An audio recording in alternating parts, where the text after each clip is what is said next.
She needs to sort out her priorities. Okay, welcome back to study English from Harry Potter books with Teacher Nuni วันนี้มาเรียนภาษาอังกฤษจากหนังสือเรื่อง Harry Potter กับคุณหนุนกันนะคะ ตอนที่แล้วก็คือ EP ที่1/7 ใช่ไหมคะ วันนี้ EP ที่1/8 แล้วนะคะ น่าจะได้คำศัพท์กันไปเยอะแยะแล้วนะคะสำหรับคนที่มาเรียนกับครูหนุนไปตั้งแต่ EP ที่1/1 จนถึง EP ที่1/8 นะคะ วิธีการเรียนของเราก็คือเดี๋ยวครูหนุนจะอ่านให้ฟัง1รอบนะคะแล้วลองฝึกฟังดูว่าเราเข้าใจแค่ไหนนะคะหลังจากนั้นก็จะมาแปลไปด้วยกันนะคะสำหรับใครที่อยากจะฝึกอ่านออกเสียงนะคะจะได้สำเนียงแล้วก็ได้เวลาพูดจริงจะได้พูดได้เนี่ยสามารถพูดตามหรือพอสและพูดตามได้นะคะโอเคมาเริ่มกันเลยนะคะอันแรกนะคะ Mrs. Dursley came into the living room carrying 2 cups of tea. It was no good. He'd have to say something to her. He cleared his throat nervously. Petunia, dear, you haven't heard from your sister lately, have you? As he expected, Mrs. Dursley looked shocked and angry. After all, they normally pretend that she didn't have a sister.No, she said sharply. Why? มาแปลกันนะคะก็ Mrs. Dursley came into the living room นะคะ living room ก็คือห้องนั่งเล่นนะเดินเข้ามาห้องนั่งเล่น carrying 2 cups of tea ก็คือแบบ carry คือการถือนะคะถือแก้วมาแก้วชาค่ะ cups of tea ก็คือแก้วชาถือมา2ใบนะคะ it was no good ก็ตอนนี้ Mr. Dursley เริ่มรู้สึกว่าไม่ค่อยดีละ it was no good มันไม่ค่อยดีละ he'd have to say something to her เขาเนี่ยนะคะ have to ว่าต้องพูดอะไรสักอย่างกับเธอแล้วล่ะ he cleared his throat nervously clear his throat ก็คือแบบ อย่างเงี้ยค่ะแบบการที่เราแบบกระแอมอย่างเงี้ย clear ให้เสียงมันชัดๆอะ nervously เป็นอาการแบบประหม่ากังวลนะคะ nervously อย่างเงี้ยค่ะ Petunia ที่รัก dear ที่รักนะคะ You haven't heard from your sister lately, have you? เธอไม่ได้ยินมาอะไรจากพี่สาวเธอน้องสาวเธอเลยใช่ไหมนะคะ have you เป็นการถามแบบใช่ไหมอย่างเงี้ยค่ะ as he had expected นะคะ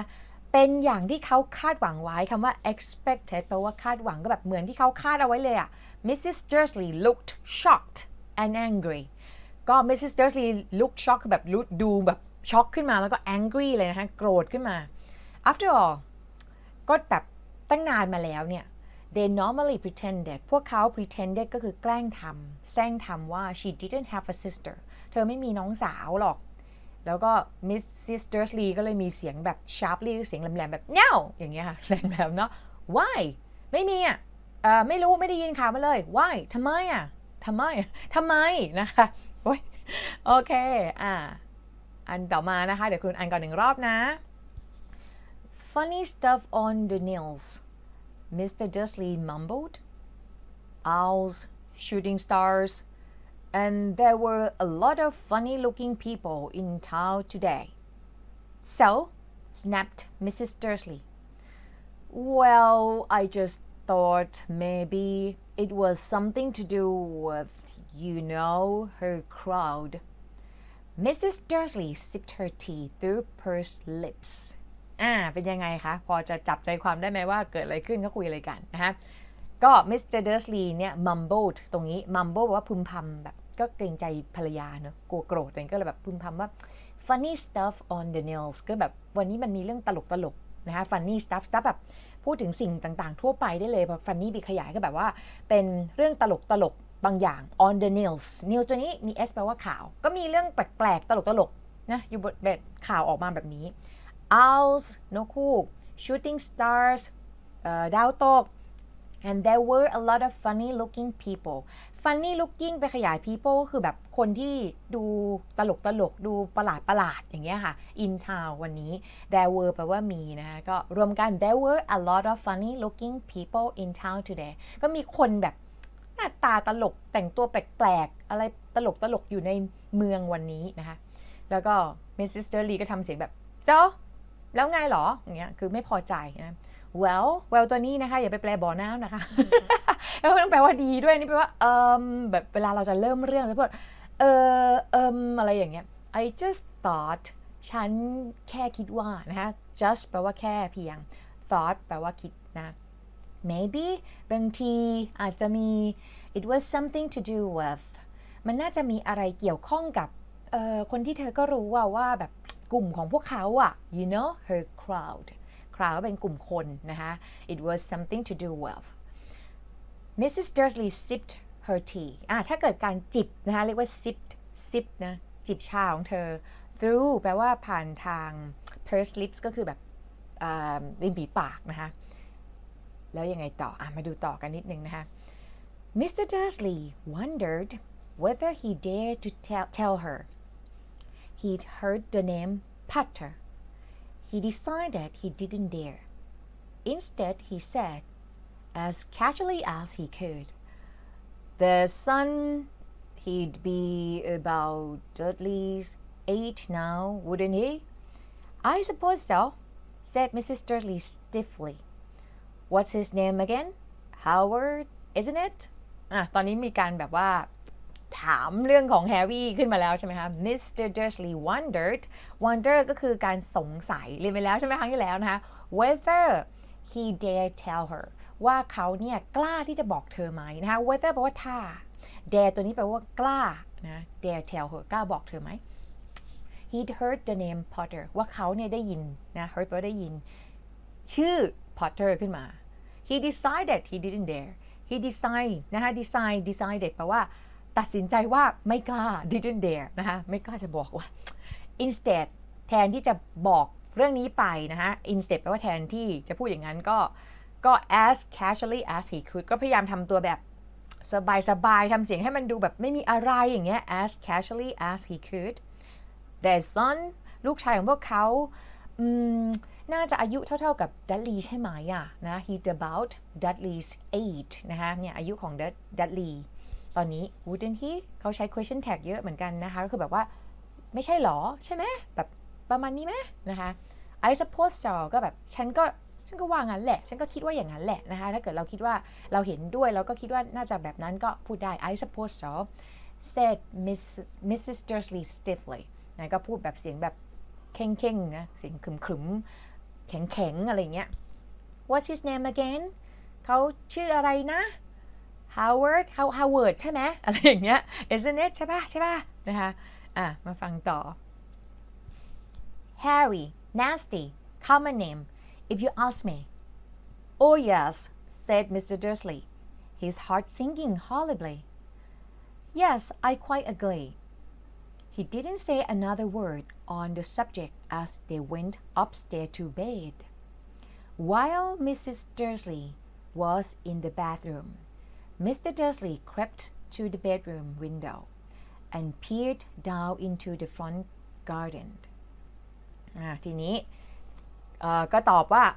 Harry Mr. Dursley บอกก็ชื่อ Harry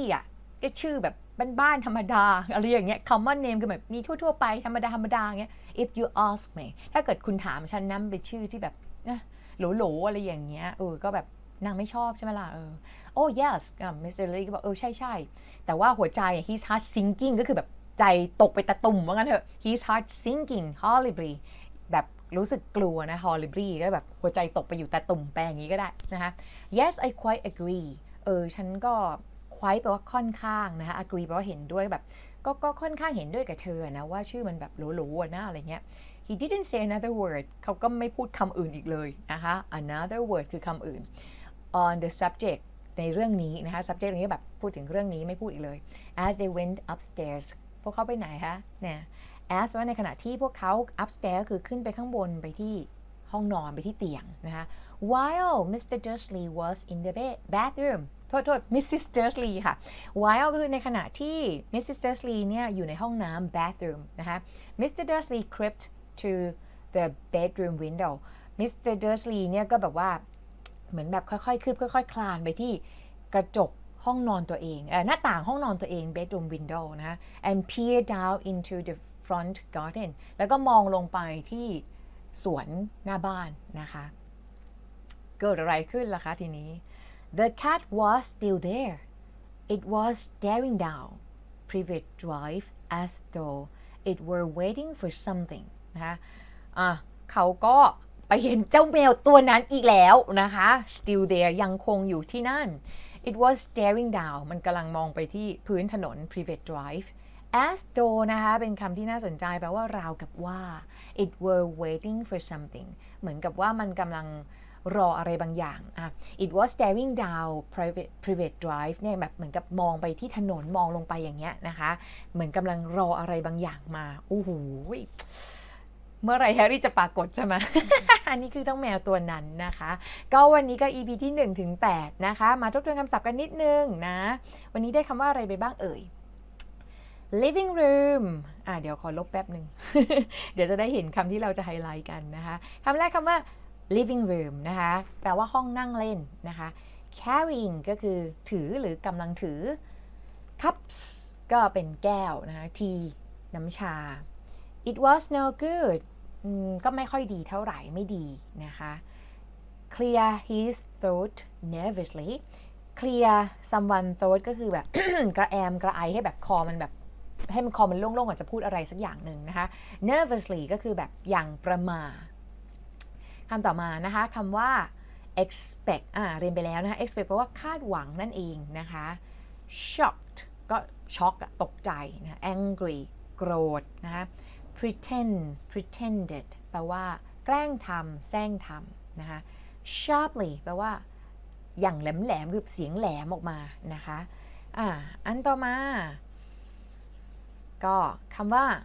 stuff แปลว่าสิ่งของสิ่งต่างๆนะคะ news ข่าว mumbled พึมพำนะคะshooting stars ก็คือดาวตก funny looking ดูตลกแปลกประหลาดนะคะthought แปลว่าคิดนะคะเป็น verb ช่อง2ของ think นั่นเองนะคะ crowd กลุ่มคน sip ก็คือจิบนะคะคำต่อมาคำว่า wonder จริงๆเราเจอหลายครั้งแล้วนะแปลว่าสงสัยนะคะน่าจะเริ่มจำกันได้แล้วคนที่ดูตั้งแต่ EP 1/1 นะคะ dare กล้าข้ามไปคำหนึ่ง whether แปลว่าถ้านะคะถ้าเขากล้าจะบอกเธอก็คำต่อมา decided แปลว่าตัดสินใจนะคะ instead แปลว่าแทนที่คำต่อมาคำว่า suppose นะคะ I suppose so เวลาเราคิดว่าฉันก็ว่าอย่างนั้นแหละ I suppose so โอเคมานะต่อมานะจ๊ะคำว่า common แปลว่าทั่วไปนะ common name ก็คือแบบชื่อที่มีอยู่ทั่วๆไปนะ His heart sinking horribly หัวใจตกไปอยู่ตาตุ่มแล้วนะคะ sinking คือการจมลงไป horribly อย่างกลัวๆก็แบบใจไม่ดีภาษาไทยก็น่าจะว่าหัวใจตกไปอยู่ที่ตาตุ่มแล้วนะคะ quite ค่อนข้าง agree เห็นด้วย another อื่นๆขยาย word another word คือคำอื่นนะ upstairs ชั้นบน bathroom ห้องน้ำห้องอาบน้ำนะคะแล้วก็หน้าต่อไปน้องแมวนะคะ still แปลว่ายังคงนะ stare จำได้ไหม staring แปลว่ามองจ้องนะคะมองจ้องแล้วก็ as though ราวกับว่า waiting for มันจะมาด้วยกันนะคะ wait for รออะไรกำลังรอนะคะโอเควันนี้ก็ได้กันไปหลายคำเลยนะคะก็อย่าลืมไปฝึกกันนะคะถ้าชอบก็อย่าลืมกดไลค์และแชร์ค่ะยังไม่ได้กดไลค์เพจคุณหนุนอย่าลืมไปกดไลค์นะคะหรือกดติดตาม YouTube คุณหนุนเองจ้าหนุนนี่ English กันนะคะจะได้ไม่พลาดภาษาอังกฤษดีๆกับคุณหนุนนะคะไว้เจอกันคลิปหน้าคุณหนุนเองจ้าบาย